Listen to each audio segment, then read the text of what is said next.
Assalamualaikum warahmatullahi wabarakatuh. Halo teman-teman, saya Laras Finasti dari kelas 11 IPA 3. Di sini saya akan menjelaskan tentang bab 5, yaitu mewaspadai ancaman terhadap kedudukan Negara Kesatuan Republik Indonesia.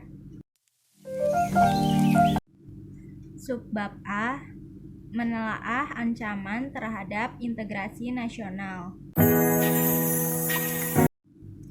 Dalam membangun integrasi nasional, bangsa Indonesia selalu dihadapkan pada ATHG, yaitu 1.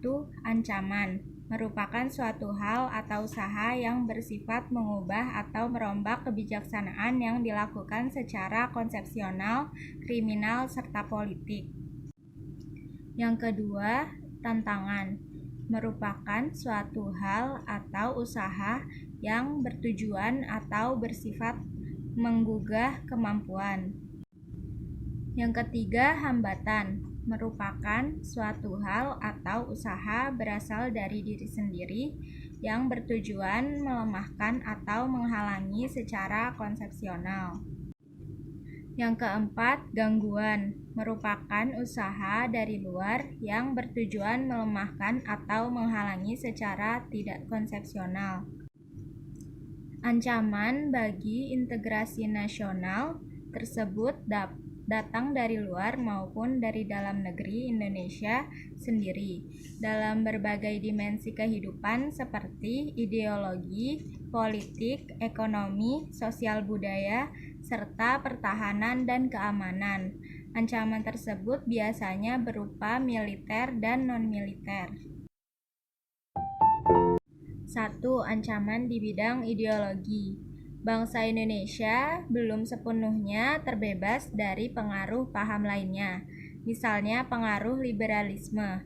Saat ini kehidupan masyarakat Indonesia cenderung mengarah pada kehidupan liberal yang menekankan pada aspek kebebasan individual.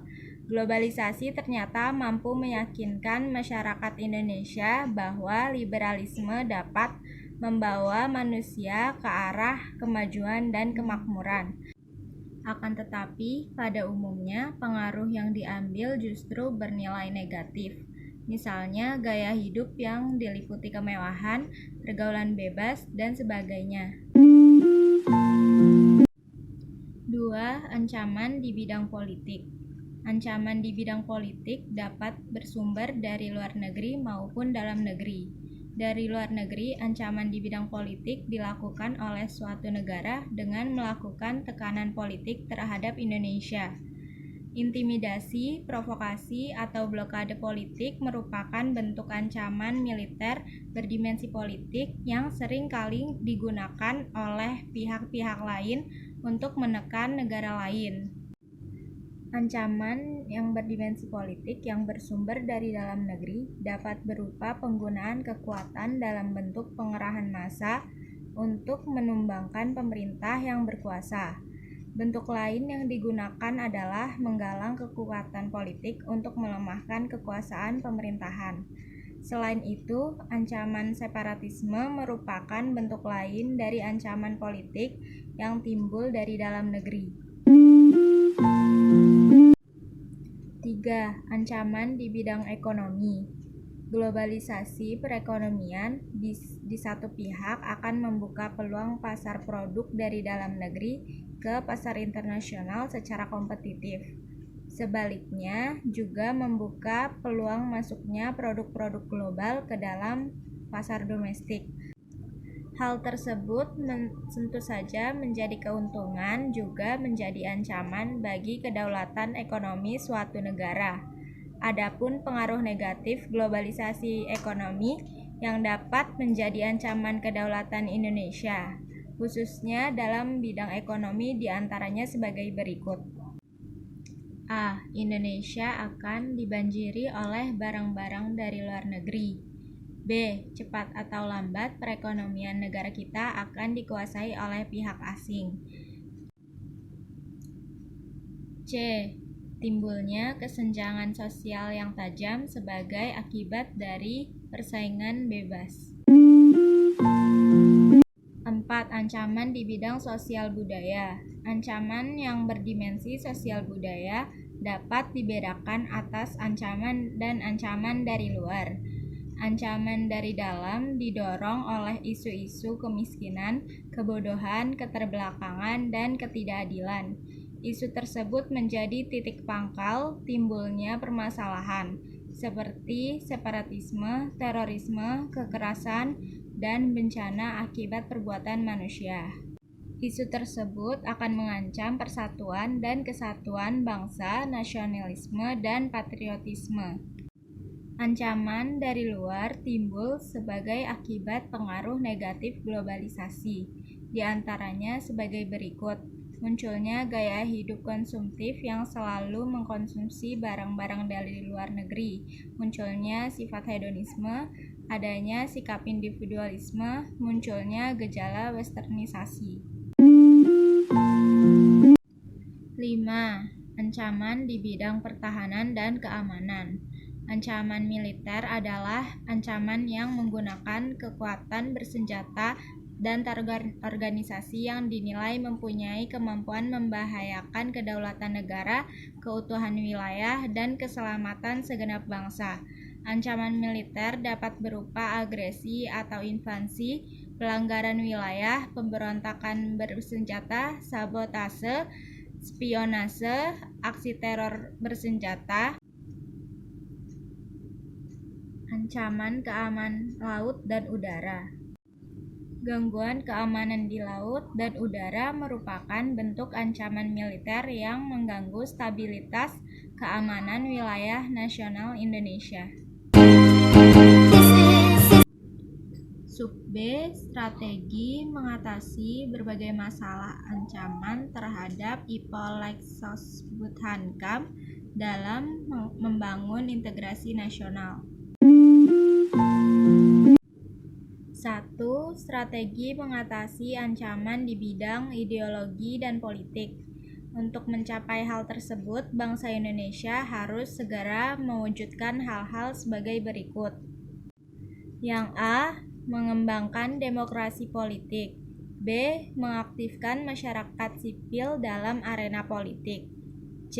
Mengadakan reformasi lembaga-lembaga politik agar menjalankan fungsi dan perannya secara baik dan benar. D.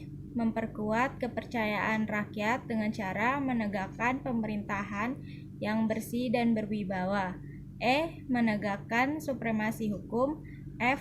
Memperkuat posisi Indonesia dalam kancah politik internasional.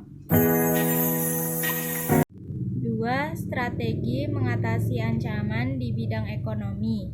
Untuk mewujudkan hal tersebut, kiranya perlu segera diwujudkan hal-hal di bawah ini. A. Sistem ekonomi dikembangkan untuk memperkuat produksi domestik bagi pasar dalam negeri, sehingga dapat memperkuat perekonomian rakyat. B. Pertanian dijadikan prioritas utama karena mayoritas penduduk Indonesia bermata pencaharian sebagai petani. Industri haruslah menggunakan bahan baku dalam negeri sehingga tidak bergantung impor dari luar negeri. 3. Strategi mengatasi ancaman di bidang sosial budaya. Dalam menghadapi pengaruh dari luar yang dapat membahayakan kelangsungan hidup sosial budaya, bangsa Indonesia berusaha memelihara keseimbangan dan keselarasan fundamental, yaitu keseimbangan antara manusia dengan alam semesta, manusia dengan masyarakat, manusia dengan Tuhan, keseimbangan kemajuan lahir, dan kesejahteraan batin.